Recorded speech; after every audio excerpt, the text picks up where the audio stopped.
Hello, everyone. I'm Jean Claude at Beyond Mystic, and welcome to this inaugural episode of Beyond Mystic Movie Decodes. Today, we are decoding Dark City. With me, of course, is Jay Weidner. You can find him at jweidner.com and also here on YouTube at Reality Check. Mr. Weidner, welcome back to the show. How are you? Hey, I'm good. How are you? Doing well. Excited to have you on. This is going to be an absolutely amazing episode. And of course, please join me, folks, in welcoming Julie from maisonjupiter.com here on the web, beyondmystic.academy, and also here on YouTube at Maison Jupiter. Julie, welcome back to the show. How are you?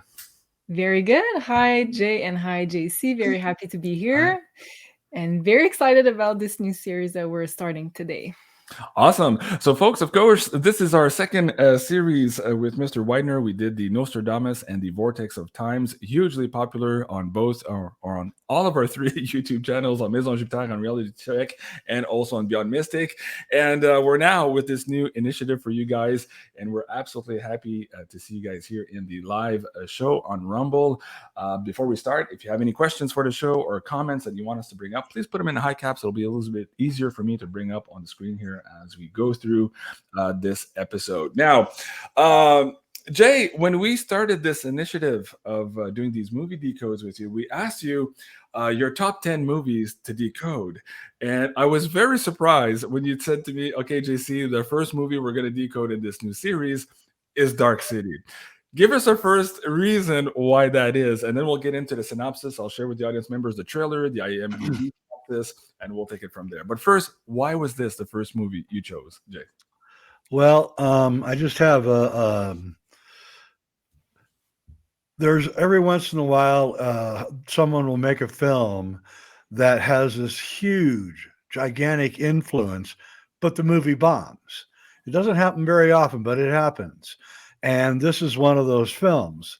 This Mhm. film, I believe, had a huge influence on all sorts of movies that followed afterwards, including The Matrix by the Wachowskis. I don't know if we call them brothers anymore, but anyway, um, and so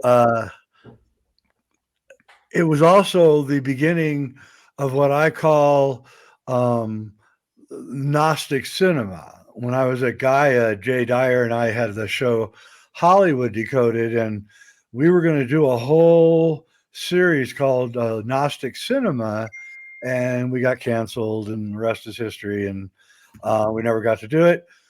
So that was one of the so the same year, 1998, that Dark City was released, another classic Gnostic movie was also released, Peter Weir's The Truman Show.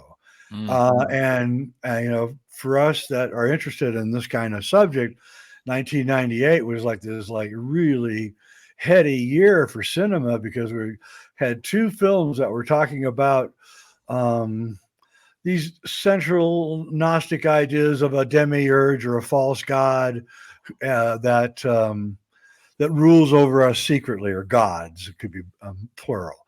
Right. And uh, and I had seen Alex Proyas, the guy who did Dark City. I'd seen his previous movie, The Crow, which was his first film. He had come from MTV, music videos, Australia, Greek descent, and he made The Crow. And I woke up. When I saw The Crow, I was like, wait, what's going on here? Who is this guy? Because, I mean, The Crow was a low budget movie, but it was really good and really well produced. And Brandon Lee unfortunately died during the making of it, which became its only famous point. But if you actually watch that movie with just, as a movie, it's strikingly beautiful, and Brandon Lee gives an incredible performance. And so I thought, wow, who is this guy? So I was anxiously waiting for his next film. And when it came out, I think probably about 150 other people ran out to see it. And because I don't think there was anybody in the audience. I think I watched that film completely alone in the theater. And I was like, boom, completely blown away. And I purposely can tell you that there's certain Hollywood films that strike a deep Gnostic theme that fail. Some of them deserve it. This one doesn't. John Carter, I'm thinking of. They live. They live.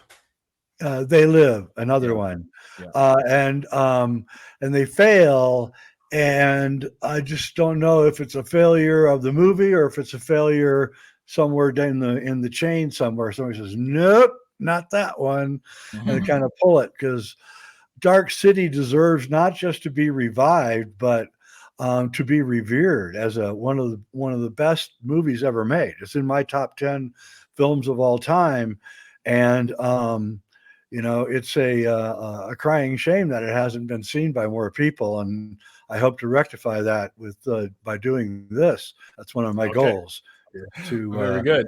get this film back into, because it's we're going to get into the film, but I just want to say one thing about Dark City, which I don't think people understand from a filmmaker's point of view, is it is a absolutely beautifully shot film.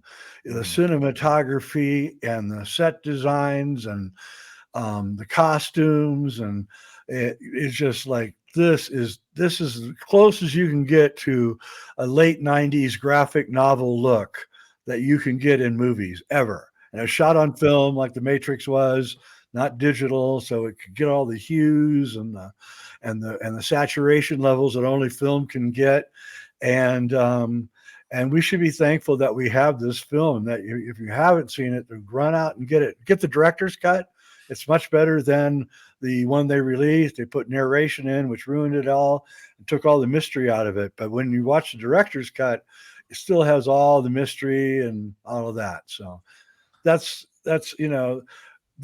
why I like it, besides its incredibly beautiful Gnostic themes, is Okay. the beauty of the film itself.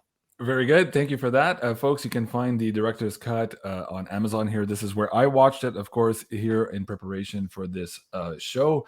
We'll also get to the IMDb synopsis here. Of course, this is with Alex Proya, as Jay was just saying. Now, the original movie poster, I think, is this one here. This is the one I remember as a kid here going to the cinema. Of course, Rufus Sewell.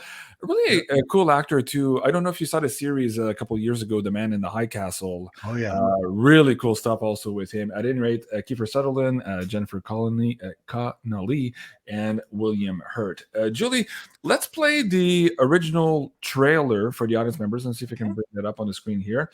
And then we'll get into the synopsis on IMDb, how that's being portrayed and marketed. And then we're going to ask Jay to perhaps rewrite that synopsis based on what he's observed. And then we'll get into decoding some of this show. And there was somebody on the screen here who said, JC, how in the world did you pick this movie to dissect? Right. Well, I think you'll find out why here by the end of this episode. At least that is our objective. Okay, so Julie, let me bring the trailer back up. Go ahead. Okay.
Okay. JC, you're muted.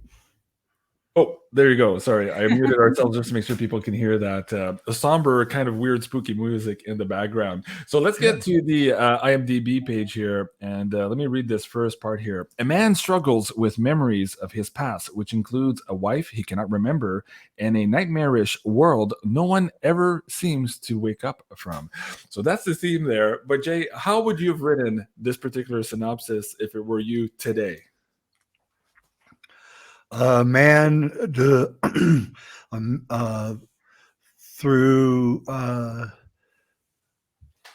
faulty experiment, a man suddenly wakes up to discover that there are hidden entities that are running the world, and that they have the ability to put people to sleep and rearrange reality and past memories, and that they're using those abilities to discover something that lurks within the human that they don't have, and they're looking for that certain something, which is the soul.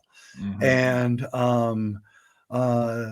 they cop out in the movie at one point, and they call it the mind. Kiefer Sutherland, the doctor, calls it the human mind, but it's the soul. And this is the entire story that we find about the archons coming from the Nag Hammadi, that there's these dark entities that live among us, and sometimes they can make themselves look like us, and they basically are keeping humanity on life support while they drain us. And that's what they're doing in this movie. And it's like I said before, the deepest Gnostic evocation, I think, ever in movie history. And that trailer is curious too. It wasn't a very good trailer. I would have done a lot better trailer. But anyway, it's somewhat anticlimactic. It was. No wonder it failed. And I'm sure a few people watched the trailer before watching our show. It's like, why do you guys want to look at this? Hopefully you went through it and actually watched the movie. Let us know in the live chat if you did. And for me, I hadn't seen it in at least maybe 15 years. I remember maybe rewatching it in early 2000s, still with the mindset I had at that time. But my awakening was closer to 2008, 2009. Even though I had seen The Matrix, it took me a little bit longer to kind of see all of the pictures coming together. But now, holy shit, watching it back with what I know now, suddenly it's a whole new movie, and it speaks to you at very different levels. Let me bring up the live chat there. Thank you, everyone, for contributing. If you've seen the movie, let us know here in the live chat. I'm curious to see how many of you, if you want to lift your hands up and say, hey, yes, I watched the movie. Julie, now what's interesting here, too, we're understanding more and more now, and it was funny also for the last Guardians of the Galaxy movie, they launched that during a Scorpio full moon. And, of course, one of the themes in that movie is the child trafficking, the DNA manipulation, all that stuff. So very big scorpionic themes. So I wanted to ask you here, before we go too far into the movie Decode itself, the release date of Dark City. Julie, what do you have in store for us there, and how and why perhaps were people using astrology there for that one as well? Let me see if I can bring that up. Well, that was kind of my punch slide, but it's okay. We'll start by this one.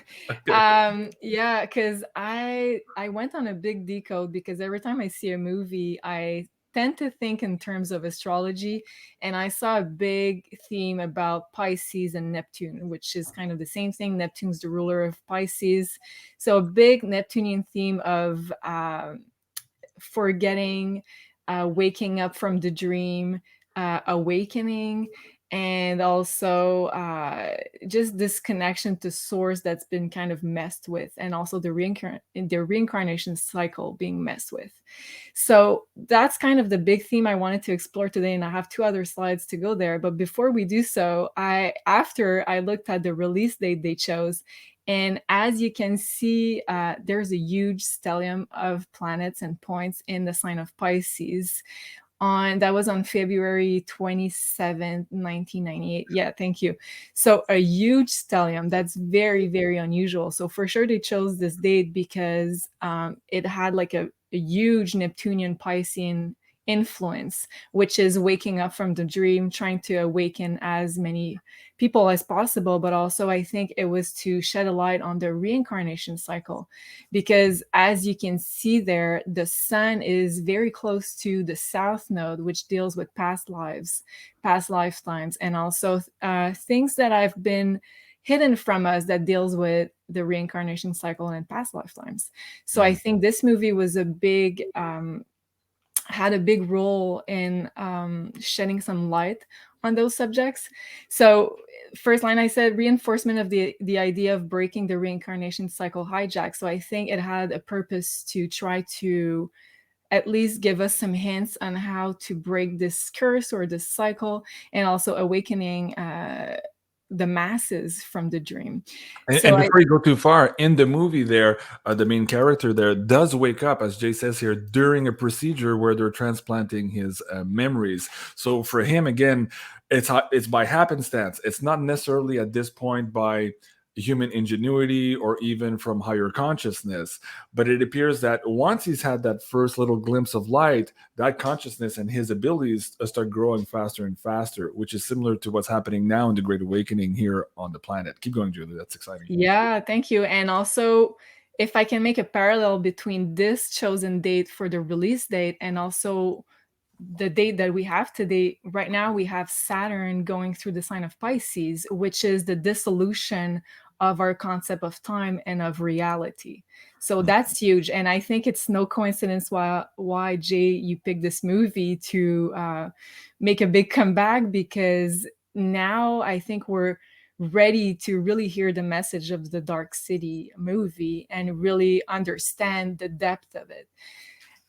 So yeah, Sun conjunct South Node, shedding a light on the nature of past lives, and a lot of those past lives might have been false past life. Maybe we have been implanted with false memories, like in the movie. So I think there's a lot of interesting parallels and metaphors we can dive into, and also the Sun conjunct the South Node while the movie was released, to me, is also awakening to a totally different reality than what we expected back then in 1998.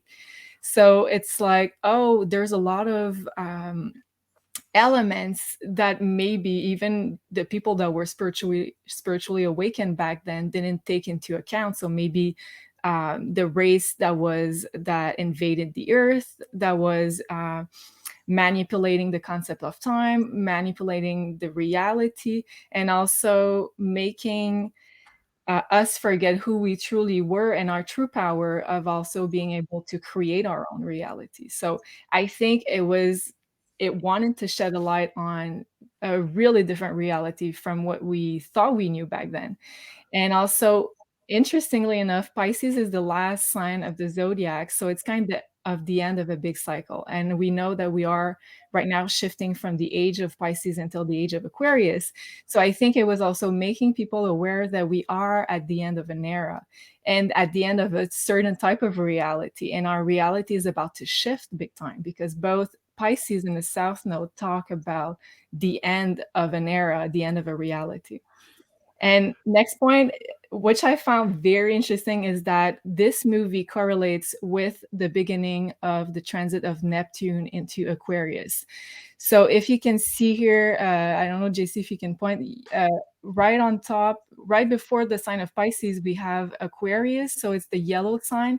And you see Neptune, which looks like a trident, the blue trident. No, just a bit to the right and up. This one here. Yes, thank you. Yeah. So that's Neptune. So you see, it just entered the sign of Aquarius in 1998, and Neptune rules movies. And also, Aquarius rules sci-fi, technology, science. So to me, it was a signature placement for the beginning of a great sci-fi movie era, which we know that The Matrix came shortly after. I think it was 1999. So a year later than this movie. So really marking the start of this movie era. Neptune transited Aquarius from 1998 to 2012. So you see, this movie launched a big, like Jay, you were saying before, a big new way of conceiving, let's say, fiction, sci-fi movies into also disclosing a lot of elements about the true nature of our reality. And I think one of the big roles was to awaken the masses in preparation for the age of Aquarius, because Neptune in Aquarius is also dissolving the illusion, and also through sci-fi, through fiction, um, making people ready for this big age of Aquarius. Wow. Jay, you're champing at the bit here to get in here. Your reactions. 98 was also the year that that the winter solstice sun in the northern hemisphere began eclipsing the center of the galaxy, which happened all the way until 2012, the Mayan calendar. Wow. And so slowly the sun was eclipsing the center of the galaxy, and in 98 it was on like a perfect eclipse of it. So that has when you realize that the ether that powers the us and all life comes from the center of the galaxy. That's where the main source of it comes from. That's actually a very big event in alchemical terms. And I believe that the movie also was heralding that, which was coming, which was all part of this great awakening, which really doesn't happen until the age of Aquarius. This preceded it. And the movie, one of the really kind of amazing things about the movie is, of course, that you can live a life for maybe a day or a week or a month and then wake up and have a whole new life. So the archons, the strangers as they're called, they are making us go through life after life after the people in the movie, I mean, go through life after life after life, because that's one of the ways that they're trying to discover how the soul works. So the people in the movie are trapped in a reincarnation cycle as part of this experiment, which is what they're performing. It's an experiment. The whole Dark City itself is an experiment. And the experiment backfires on the archons because the lead character discovers that he has as much power as they do, and he awakens, and then he causes a mass awakening. But I believe that you're really correct, Julie, when you say about the time period that this movie was made was vitally important. It could not have come at a better time. The Gnostic ideas were just leaking out into society at that time, and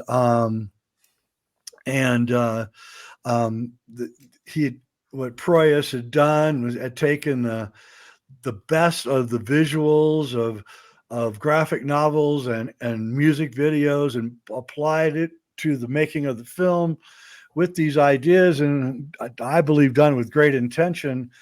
I know he later made a movie, which I heard from someone who was involved in the movie, was based on my book, Cross of Henday, which was Knowing with Nick Cage.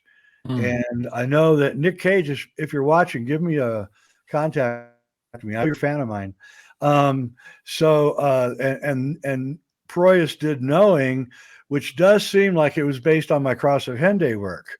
They took the same premise that I was a guy who, had discovered certain clues, and I followed them to the point where I discovered that someone in the past was telling us that there's going to be this solar disaster coming. And that's what Nick Cage does in the film. He follows a series of clues until he discovers that there's going to be a solar disaster. And so Proyas has this right mindset. He has, failed recently with the Gods of Egypt. I'm sorry, Alex, but that movie was a stinker. And so was iRobot. But he has done 3 interesting films, which is hard to do in these days, to make 3 films in your career that are actually very interesting. So I really, really like Dark City, and the fact that you go through the guy's awakening and he realizes that somebody's messing with reality. And my favorite character is the cop that has everything figured out. He kills himself, right? Mhm. He's my favorite character. I feel like I'm that guy sometimes. Don't get out. Just don't shoot yourself, Jay. Don't jump in front of a train. But but You're gonna freak your wife out, Jay. but he was my favorite character because he knew that he knew something was going on, but he wasn't sure what. Nobody else had any idea anything was going on. Well, So you know what's funny there too, because that original cop who had the file, he's kind of going crazy, and of course William Hurt takes over the file, and he goes to see this other cop, and he says, "Hey, you're driving your wife crazy here." And he's trying. William Hurt is really trying to understand. And at one point, William has an interaction with the doctor there, and the doctor says, "Oh, you're a fastidious man," and so basically saying your left brain versus right brain, you're not having any fun, you're just kind of a boring guy.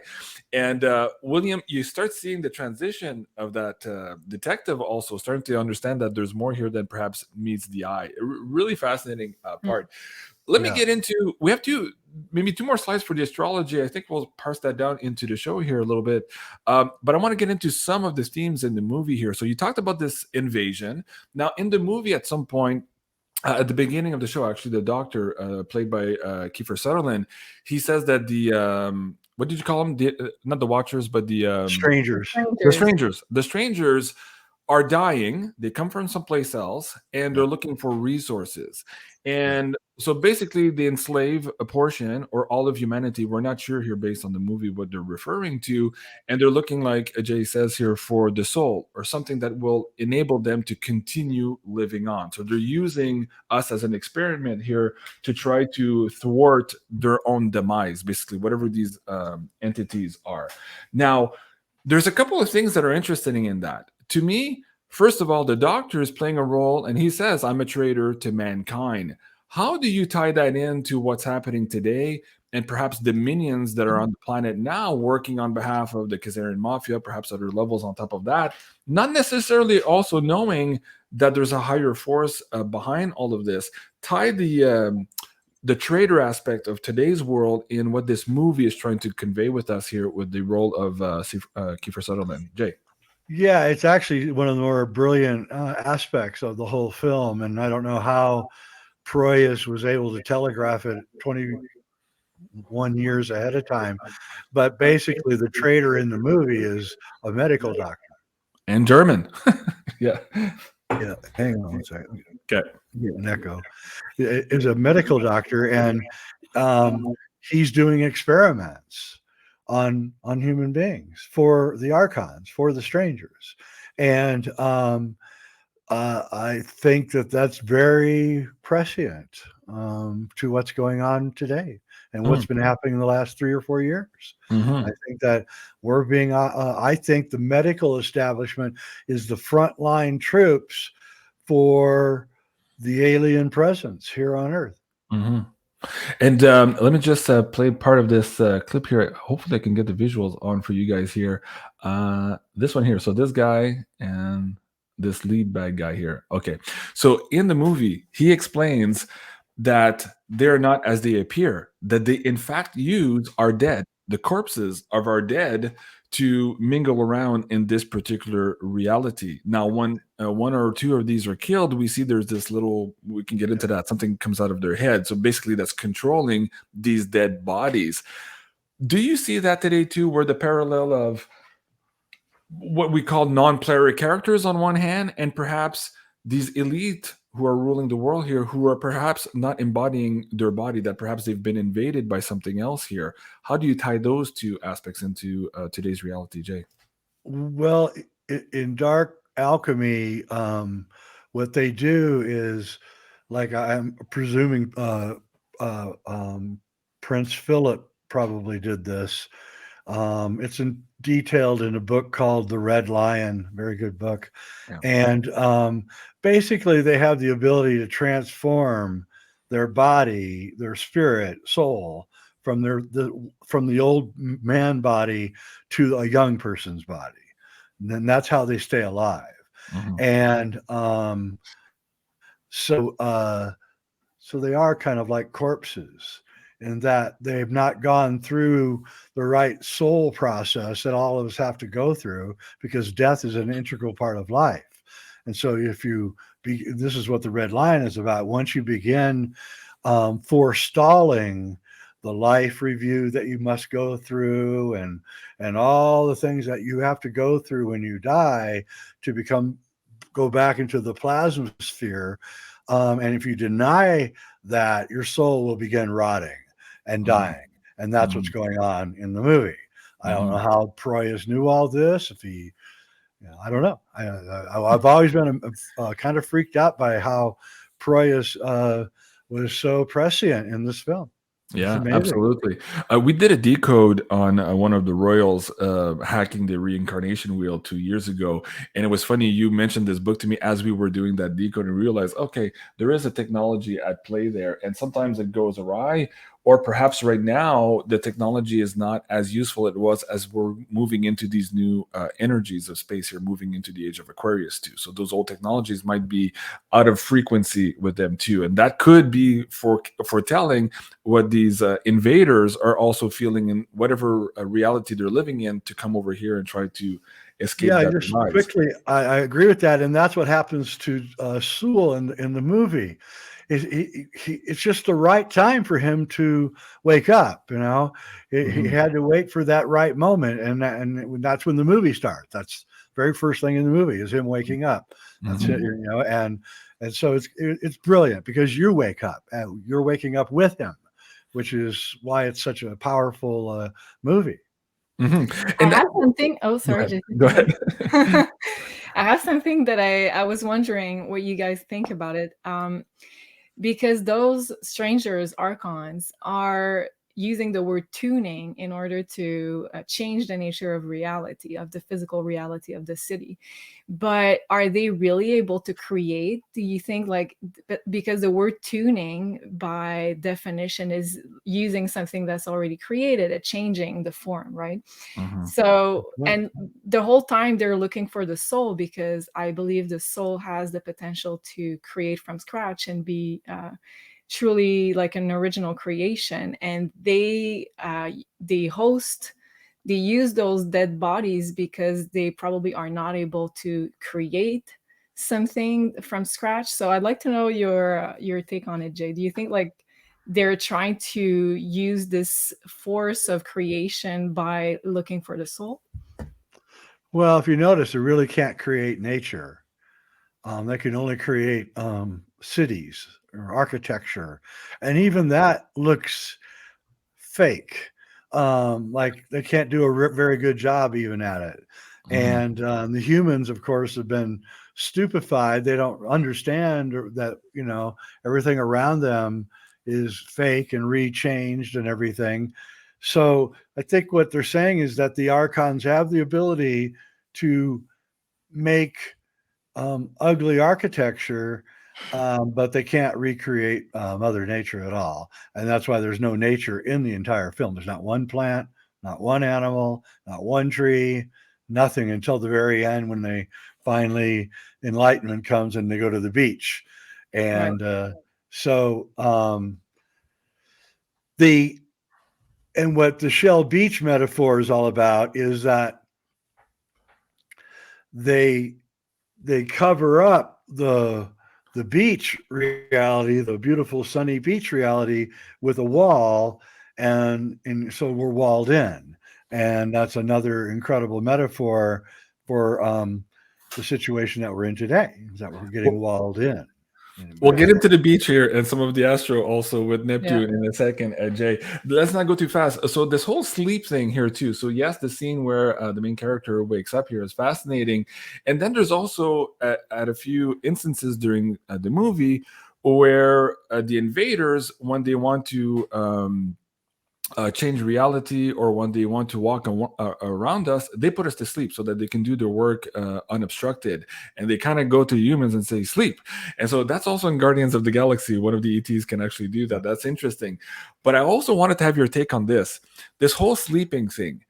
I noticed that through my awakening process, and you have different stages when you wake up. You first go to the Alex Jones, you're angry, our government's lying at you, and you go through all these stages, and then eventually you get to this more enlightenment version of waking up.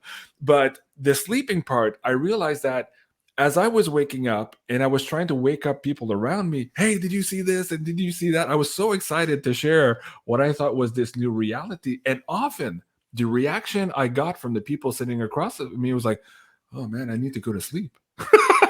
So it's like there's something ingrained and built in us that as soon as we have a cognitive dissonance, like the cab driver who says, I know where the beach is. I thought I did. He gets all confused, right? Well, what do you make of that today when you talk to people, you try to wake them up? They really literally want to go to sleep because of that cognitive dissonance. Jay, how does that tie into the movie?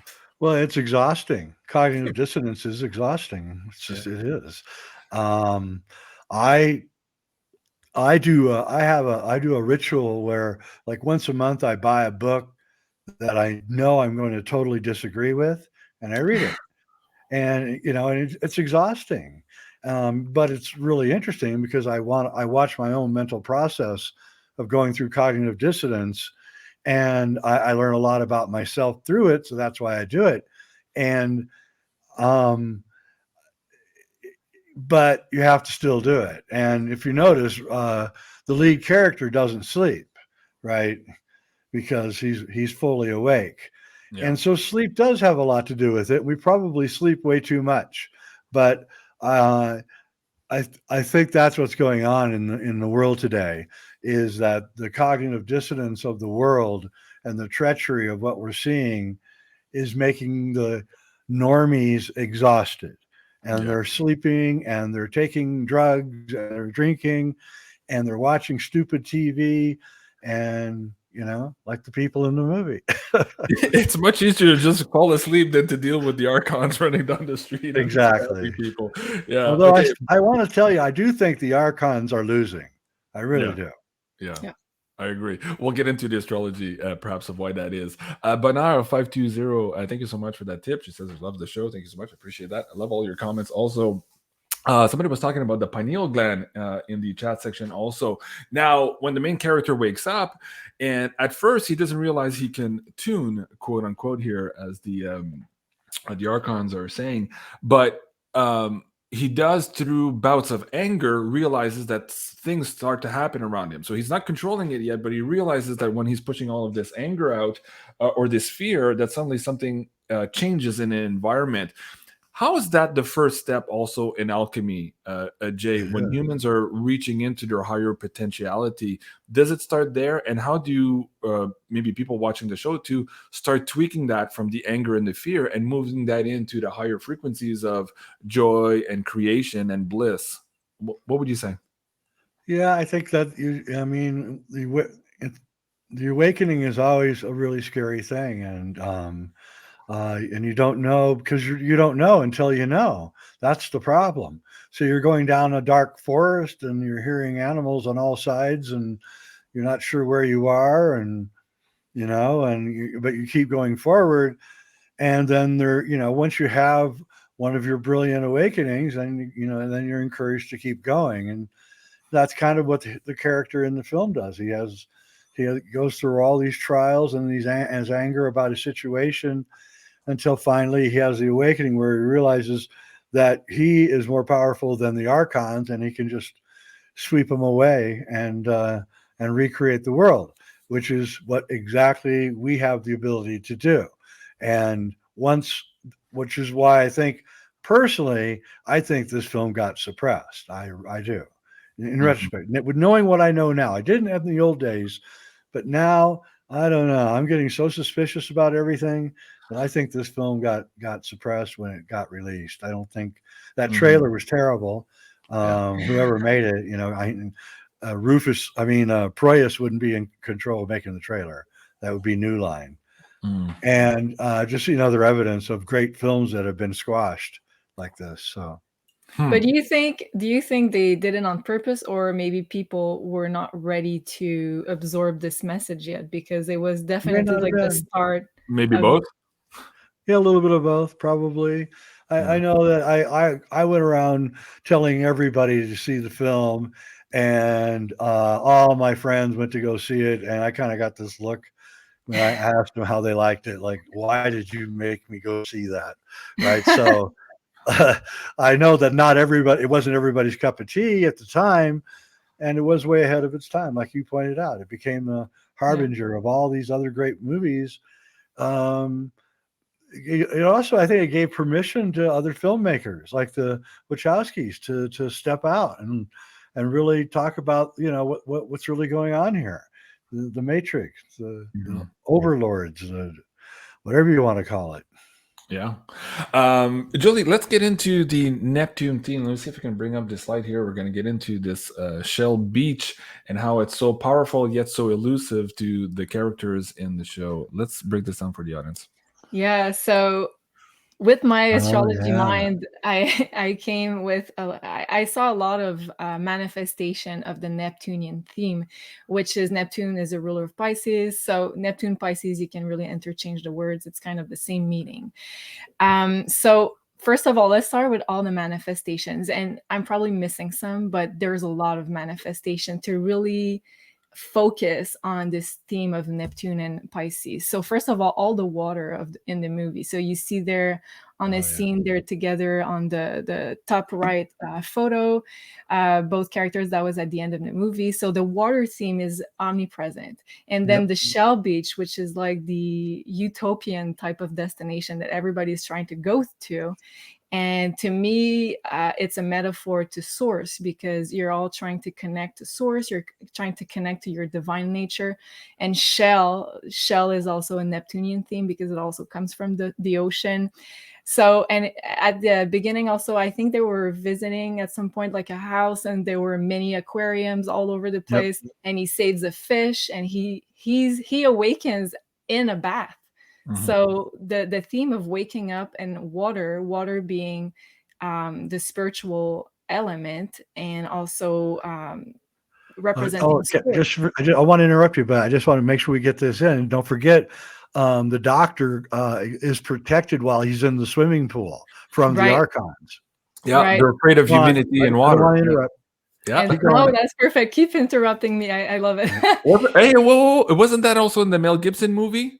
With the aliens there, and they're all afraid of water, and finally he says swing, Meryl swing at the end, and the guy swinging the baseball bat to the water. Crop Circle movie. Yeah, I forget the name. I'll find it. But that was a water theme too. Yeah. Yes. Wow. Yes, exactly. Yeah, exactly. Good point. So the water theme is very, very present. So that's kind of the first manifestation of Neptune, the spiritual element, going back to source, going back to oneness, which is represented by water, and also waking up from the illusion. So, and next point, illusion is very Neptunian, very Pisces, dreaming, sleeping, and also waking up from the dream. And isn't it like very ironic that both Neptune is related to the ocean and also to illusions, and in the movie the ocean is an illusion, so it's like a double whammy on the Neptune manifestation. This and also great. It is great when you think about it. And also like the forgetfulness, so they forget who they are, they forget where they came from, and some of their past lives in the movie were only like a day before or 2 days before, and they forget. So that's a very also Neptunian theme. And then Neptune connects with the past, which is like a very important element here, remembering the past lives. So we'll go back to there on the second slide. And then another Neptunian theme is the music. So we see Jennifer Connelly performing and singing. So that's also an activity that's very Neptunian in nature, that connects you to source, because you're creating vibration frequencies. And she's singing the song "The Night Has a Thousand Eyes," which is a very interesting song. Right, good point. And then another Neptunian theme is pharmaceuticals. So JC, you kind of alluded to it a bit earlier with the COVID parallel. So pharmaceutical syringes that we see quite a lot with the memory implants. And Neptune rules unnatural substances like drugs, like pharmaceuticals. So in the movie, this is related to the memory implant that they implant in the third eye, which is also very interesting, right? Yes. And I think also there's a parallel here, probably with the COVID vax. Are they implanting new cellular memory Or to with the replace? PCR test up the nose all the way through to your pineal gland, perhaps, or that wall just between. So yeah, absolutely. Right. Are they trying to replace your organic memories with new cellular memory? Yes. So that's an interesting reflection that I think the movie brings a new light on the whole COVID narrative. I And agree. another one that's connected to Neptune is the collective unconscious memories that we can also call the Akashic records, and your ability to connect with those unconscious memories, collective memories. So the character is kind of finding his way back to remembering, to also connecting again to those memories.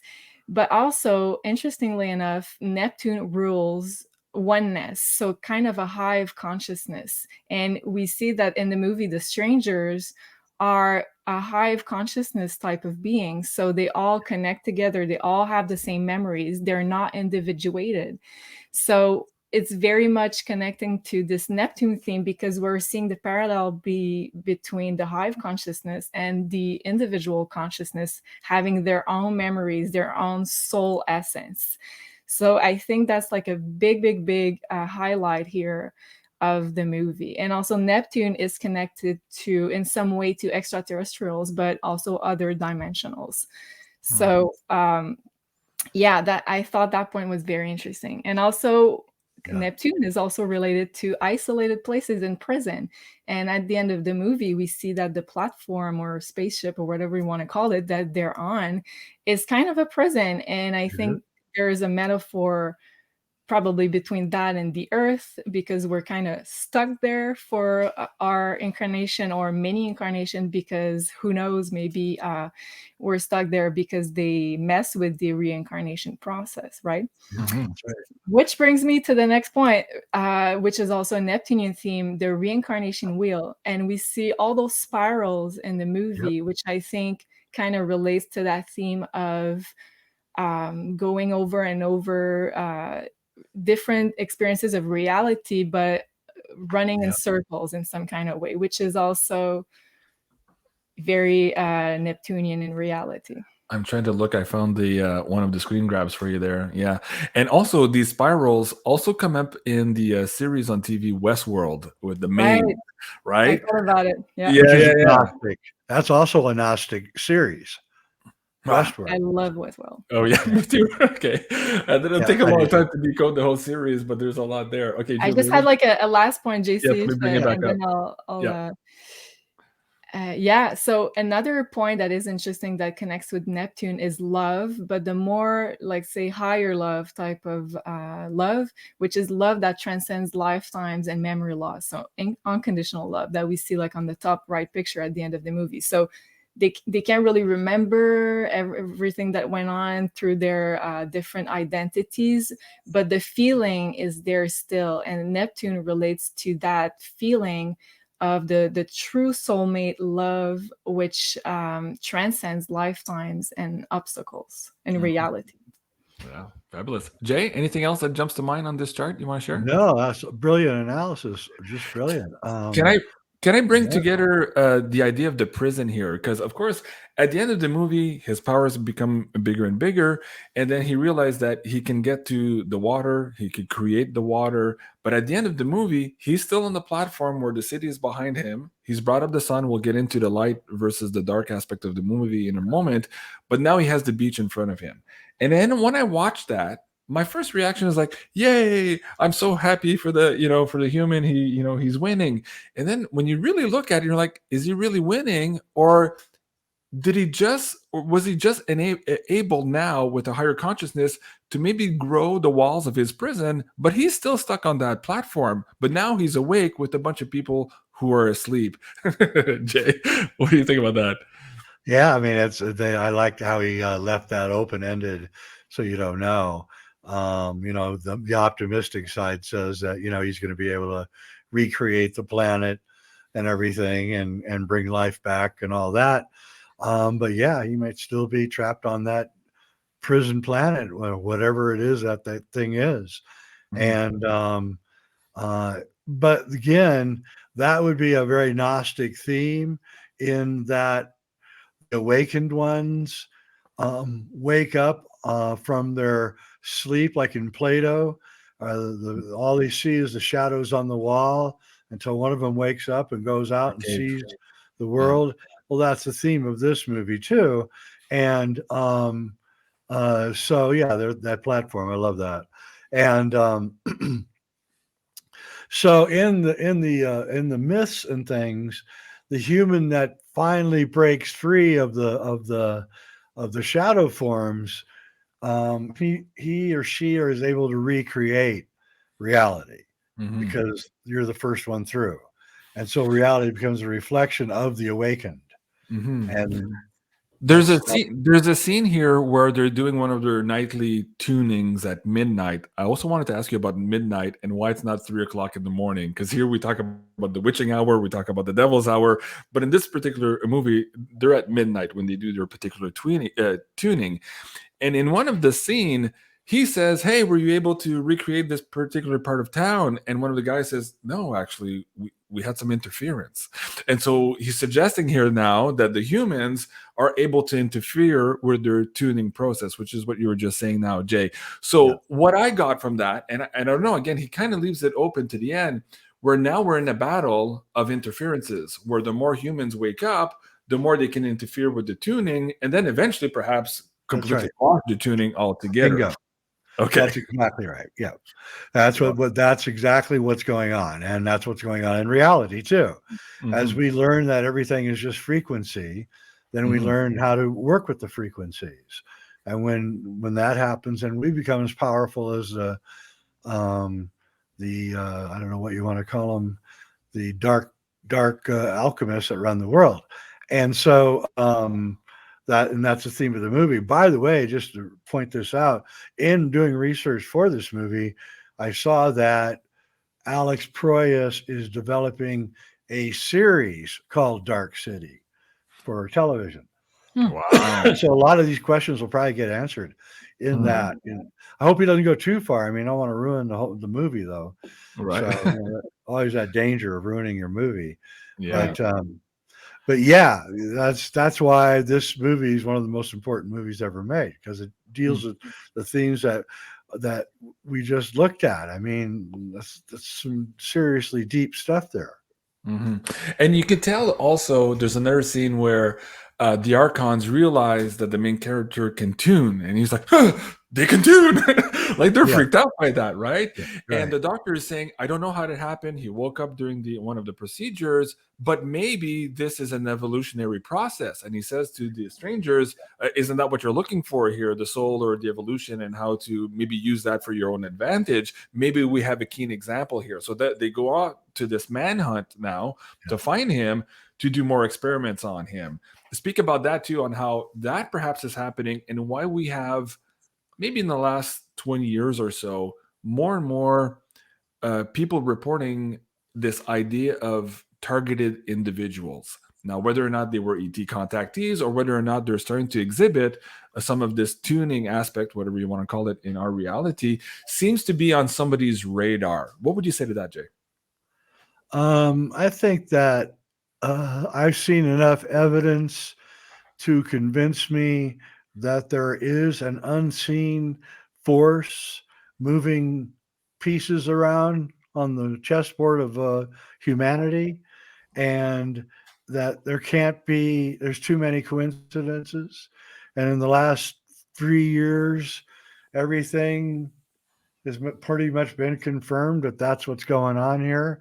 It's because everything's working in lock unison. So I actually think that the reason that is happening is because we are learning to tune, and we're starting to figure everything out. And they have to tear down the world as quickly as possible so that doesn't happen. The WEF just released a report. I think it was WF, or it could have been the Italian government, that they have to tear down. The only way that we can achieve energy efficiency in Europe is to tear down all the old buildings, and replace them with steel and glass. Wow. And look for that coming. And so this is the archons removing anything that's beautiful from the earth. Yeah. Anything. They have to remove it. They have to make sure we never know how powerful we are, never see any evidence that we were once incredibly great. And so that all must be removed, and it must be removed as fast as possible. And that's what's going on. And so just like they tear down all the buildings in the movie and recreate them, that's what they're actually doing right now in front of our eyes. Yeah. Erasing our history. Yes. Exactly. Another point I want to bring in, and then we have another slide in astrology here. And thank you everyone for all the great comments. I'll try to bring my attention back to the live stream here in a second. In here also, when this character talks about using the bodies of our dead as their own vehicles here in this particular plane, what's evident to me, and I could be wrong, throughout the whole movie, there's male adults and male children as dead bodies, but no females. So where's the divine feminine? I wasn't going to bring it up. So where's the divine feminine, Jay? What's Poya trying to tell us here about how the creational force of the divine feminine needs to be stamped out in order for them to be in control here, which leads to the wounded male patriarchy running the show here today. All right. I'm so glad you brought that up. So the Gnostic theme is that Sophia came here from the center of the galaxy, and in her exuberance and excitation to be able to create life, she created all of life on planet Earth. And in her excitement and her sensuality, she,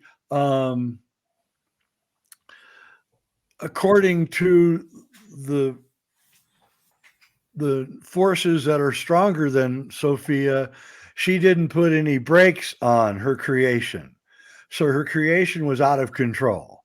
So then they sent in the archons to put a brake on the creative processes. So the archons are literally anti-creative. That's what they are. Okay. Now, I don't know if the forces let the archons go and then just let them go and didn't check them, or if the archons have a certain point that they're going to go to, and then we're going to be able to take over again. And that's what I suspect. And that's what Dark City is saying, is that they only have a limited period of time. And these forces are male. Their archonic forces are male forces. There's not female archons. Sophia is the female force. The archons are the force that's trying to put creativity in check, according to the Gnostic myths. And I think that's what's going on in this movie. They're old dead people. Even the kid is an old man. Yeah. So, it's very Saturnian in nature, very Saturnian. Yeah, exactly right. Exactly right. Limiting creation and keeping us very 3D-like. Yeah. Mm-hmm. Yeah, and Jennifer Connelly represents like the suppressed feminine human. And she knows there's something wrong, and she can sense it, but she isn't sure which way to go with it. But when she sees the enlightened male, she's attracted to it. And that's exactly how it works. And that's why, guys, you got to get enlightened. Yes. And let's do a quick dive here into the spirals also. What do they mean to you? And again, we talked about it's in Westworld. We have that same symbology.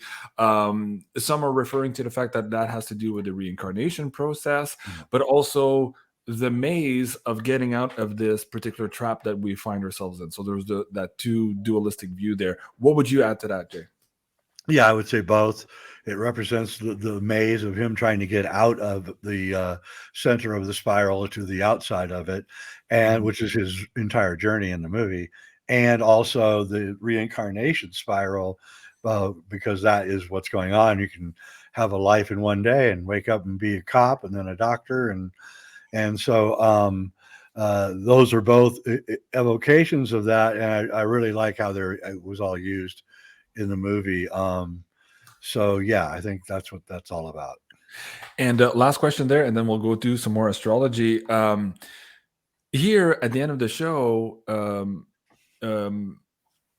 there's a line where it says humans were abducted from somewhere, but we don't remember where, and we were brought here by these archonic forces in this type of matrix or this particular experiment, because the doctor is playing with the mouse in the maze also at the beginning of the movie. So we know that we are not local to this environment. Right. And so is Proya suggesting that even this planet here, or our understanding of this reality, could also be what we're looking at there now, not our actual home or origin, but an overlay or a matrix to experiment on us? What would you say about that, Greg?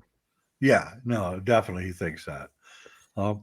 He evokes that in the Gods of Egypt movie too, that there's this kind of matrix of reality that we're part of. I like the Dark City because it looks like the Archons just took like Toronto or New York City Yeah. and with all of the ugliness of it.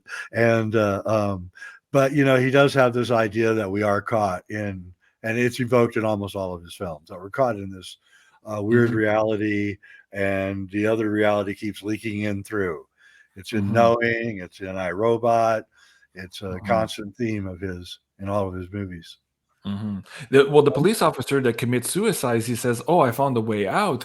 And I was talking about that to Julie when we were doing the prep for the show. I'm like, well, did he really find a way out? Because again, it goes back to your soul growth. If you chose to be incarnated, then there's the question of whether or not your incarnation was thwarted and then put into this experiment. So, do you really get out, or is the whole experience just to wake up from it and then trying to manipulate the environment which you're in? Let's hear Julie on this one first. What's your opinion of that, and then we'll ask Jay also to chime in. Yeah, well, I think it's kind of reminding us, like at the end, they're putting the water there to make it seem like there's the shell beach that they were looking for all along. So it's like the goal isn't really to escape the dark city or the earth. It's really to wake up within your own incarnation, in my opinion. Is to find the connection to source, awaken, break the cycle of reincarnation, but also fulfill your mission, why you're here in this incarnated body, because otherwise, like, why did you incarnate there, you know? So I don't think the goal is to leave dark city, is to awaken within the prison, right? Yep, that's exactly right. Yep. And I agree with that too. And the bad guy kind of alludes to this too, because at the beginning somebody's reporting back to him and he says, hey, that guy can tune. He says, yeah, but it takes 9, or did he say 7? He said 9 lives for them to master this tuning. So we're still in control here, basically, is what he's saying. So I wanted to ask you that, Jay. Now that our main character is waking up, let's say it's his first life, does he have to do 9 lives in this particular incarnation or trap in order to get to the next level avatar of his body? How do you tie that in? Is that what he was suggesting here with the 9 lives or the 9 incarnations? I think so. I think that's what he's saying. I think there's 9 incarnations, and you kind of move up to another sphere, and or whatever they call it. And yeah, so I think that's actually true. It does appear to be like 9. So and you know, it's not easy to reincarnate. Oh, sorry. Pardon me. Go ahead.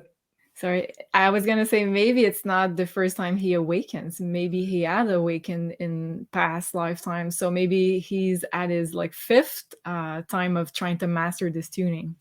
Right. I think the fact that he awakens in the bathtub with the water is, you know, it's what you know, it's the whole thing is about water, and water is the age of Aquarius too, with the water pitcher. So wow, fascinating. Okay, Julie, you had one last slide again to add more to this Neptunian theme. Let me bring that up for the audience here. Go ahead. Yeah, so in the other slide, I was enumerating all the different manifestation of this Neptunian theme in the movie, which is a lot. And so I think looking back at it, Dark City is kind of a map to connect back to source or to break the reincarnation cycle. So it's giving like sort of a map, hidden clues to really understand how to do it. So maybe that's kind of the reason why it wasn't understood at first when it came out, because there's a lot of depth to it. So in the movie, the goal is to return to Shell Beach, which in my mind, I think it alludes to source, but it is unattainable because they are trapped on this platform, which is to me a metaphor to be trapped in an incarnation. So your soul wants to go back to source, but you're trapped there. You're trapped on earth, you're trapped in whatever situation. So you're trying to find ways to connect to source and to really remember your divine essence while still being incarnated, which is kind of the opposite sign from Pisces. The Virgo archetype is to embody your spiritual knowledge and your spiritual essence. So I think waking up from the dream is the first step as the main character awaken in the bath. So to me, it's a metaphor to starting your own spiritual journey, trying to go down the rabbit hole and to really find what's really you and what's been trying to implant on you with those memory implants. So what's been implanted from the collective, the society, what's been programmed in your mind, and what's really part of your divine essence. So I think that's the start of the spiritual journey. And it also includes remembering who you truly are. So remembering your past lives, who you've been in past identities, like in the movie, connecting to the collective memories, the Akashic records, help you remember your divine essence, who you truly are. And I think it's like an important part of reclaiming your own power of a co-creator in this reality. And then finding ways to connect to source while still physically embodying. So in the movie, they're making music, she's singing, loving, connecting to your loving essence is also connecting to source. Creating, they're calling it tuning in the movie, but it's a form of manifesting creation. So these are all ways to be in your divine essence while also being physically embodied in this incarnation or prison or whatever you want to call it. And then harnessing our true creation power, they are able to modify structures and change environment, tweak what already exists, tuning, but can they really create like source or nature, like you were saying, Jay, before? And also, I think freeing yourself from time seems also to be a big one, which is a Saturn theme in astrology. So that's the limitation of the 3D. And we see the clock there is kind of the machine that the archons, the strangers use to connect to really modify reality. So we kind of have an idea there that our concept of time has been messed with. Absolutely. And it's funny because like they say at the end, oh, did you notice that it's always nighttime? What's the last time you saw the sun in your memories? And they're like, oh. So I believe we also have a messed, they're always messing with our time. And since I said also Saturn entered the sign of Pisces recently, I think it's going to really let's say have a big impact on how we perceive time and our sense of reality. So dissolution of time, I think there is going to be major changes, maybe in our calendar, maybe in the way we see and we feel time. But I think that's an important theme in the movie. And then another one that I saw there is the need to individuate yourself, to individualize, because the strangers are all one. And that's what they're so curious about, having the memory implants, because they want to feel what it is to have your own memories and your own soul essence separated from the hive. So I think your capacity for individuality, which is your soul power, that's what makes us different from them. But also individuating yourself while also feeling the sense of oneness is kind of the drop in the ocean type of concept here. So I think this is kind of a big one too in the movie. And finally, all of that allowing us to break the reincarnation cycle hijack by remembering who we are. And Jay, you were talking about them trying to erase our history by trying to destroy the buildings in Italy. I think it's part of not letting us know like our willpower, like he said earlier, and by us really connecting to our third eye, our pineal gland, and really remembering, connecting to the Akashic records, who we are, our true power. I think this movie is a map back to source and breaking the reincarnation cycle. Jay, anything else you want to add to that? No, brilliant analysis. Really, I'm really impressed. Yeah, I do want to, just return to the theme that all through the movie are clocks, and so they are using time to control us, and that Right. is exactly what is going on with us. We conveniently, my cat's jumping around the table and causing the computer to bang around. She's not supposed to be on the table. So what they did was, in order for us to all get on the plane at the same time, we had to start living in linear time. But we don't really live in linear time.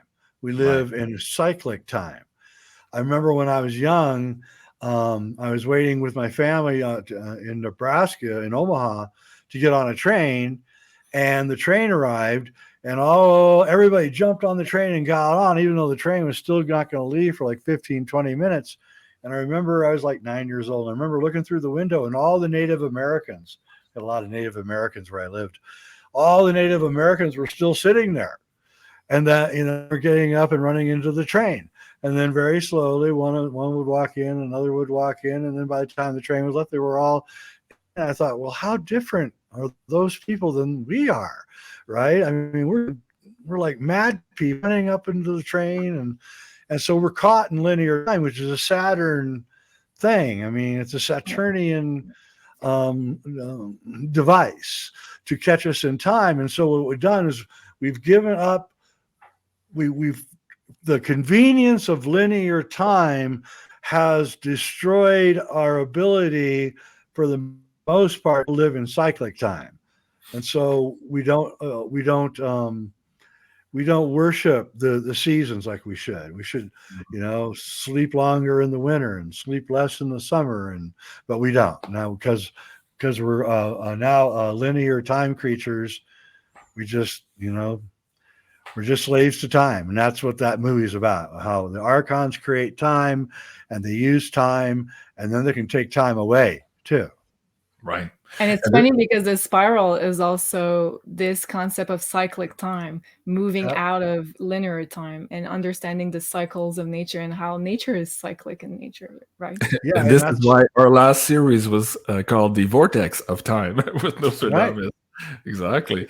Jay, I have a question for you. Let me see if I can go back to the slide. First of all, somebody was saying Julie is brilliant beyond mystic. Thank you so much. Appreciate that, for truth. Yes, and Julie, thanks for the message of hope. Thank you for that and the great analysis. So a lot of great comments there, Julie. Thank you again for all your work and research for today's episode, and thank you everyone for giving us those amazing comments in the chat.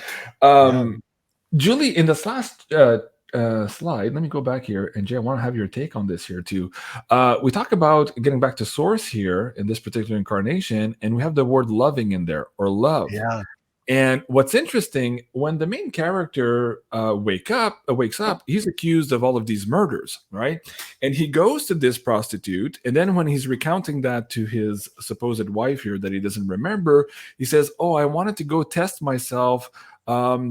I didn't know if I could handle it," or I forget the exact words he's saying, but he's suggesting that either he wanted to test himself to see if he would be faithful to his wife, or whether or not he would engage in sex. And here I wanted to ask your opinion, is the director talking about the Kundalini awakening part and how perhaps that's dangerous, or how this matrix is really, really focusing on banning all of those subjects? You and I had trouble with this on YouTube 3 years ago. Is he also suggesting here that that particular part of the awakening process leads to this here, or at least that's what the archons want us to believe that this divine union with the female, they want us to go towards the what David Dida calls monkey sex, or that male destructive energy, as opposed to that divine union that exits you out of this particular matrix or experiment. What do you think about that, Jay? I hadn't really considered that part, but yeah, I think it could be. I think that in the movie, the feminine is portrayed in very interesting ways, and I think that it's kind of one of the more underrated parts of the movie. There's this real heavy emphasis on very feminine women in the movie, as opposed to the archons, who are very ugly and masculine. And so I think with the archon setting up the stage for him to look like a murderer is so that he feels that he has desecrated the females, right, so that will abort any chance of him having an awakening. So I think that's the theme that I got out of it. And of course he didn't actually hurt anybody. They just wanted to implant the memory into him. Right. Because when he says, "Oh, I don't trust myself." So again, like putting that barrier in the mind here of getting into that divine union, perhaps as a way to escape this particular matrix. I'm not sure that's what he's getting at there. But what I understood from it was more that they tried to make him believe that he was a murderer, and a bunch of prostitutes were dead because of a serial killer. So he thought he was that serial killer. So I thought that the thing was he was trying to see if he had the urge, or if he would be able to actually kill someone when he was with another prostitute. Exactly. But I think like the parallel of so basically the archons were the real murderers of those prostitutes, and there's a real parallel to our own history with all those sacred prostitutes in the past, with different, let's say, ancient history that had like a role in society that were killed. So I think like that part is very obviously trying to be hidden from this patriarchal world that they're living in. You know, I'm in the process of making 3 documentaries right now. I just finished the first one, JFKX, and what these documentaries are going to do is exploring the MK Ultra programs that were started in the 1950s, but these movies will look at the implementation of those programs in the 1960s. And Dark City is a lot like that, where the control mechanism, as they learn what they're doing, the control mechanisms get more and more difficult to get away from. And so there's also that. There's actually human beings alive right now with us who work every day to control us.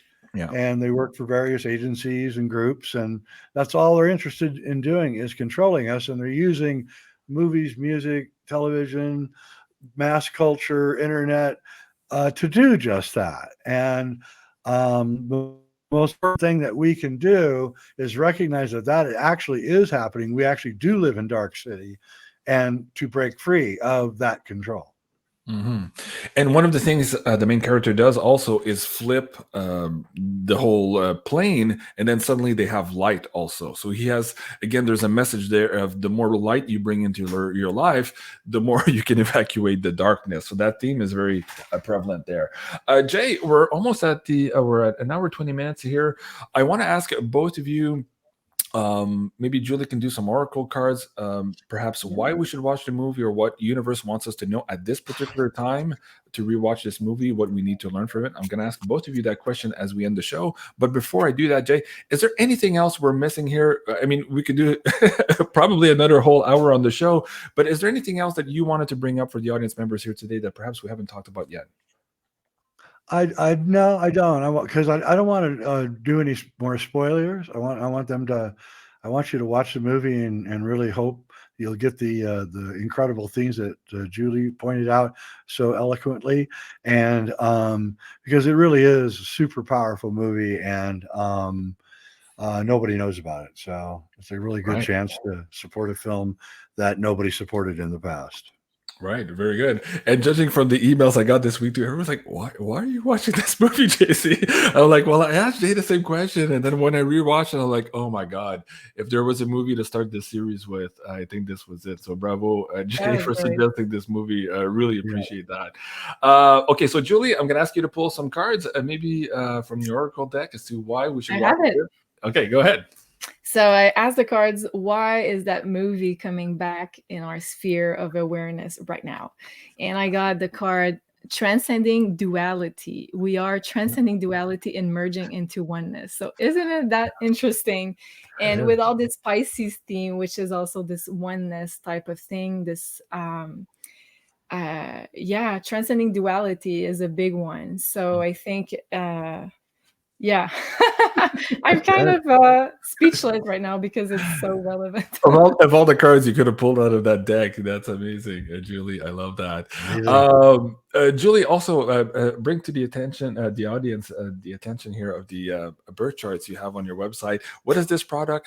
Can that help for them if they're in their process of waking up? How does understanding their particular alignments and the energies that are affecting them really can be conducive here to this waking up process and also getting to that self-mastery part as the main character is doing in the movie? Yeah, remind me of that word self-mastery because you just remembered something that I wanted to talk about.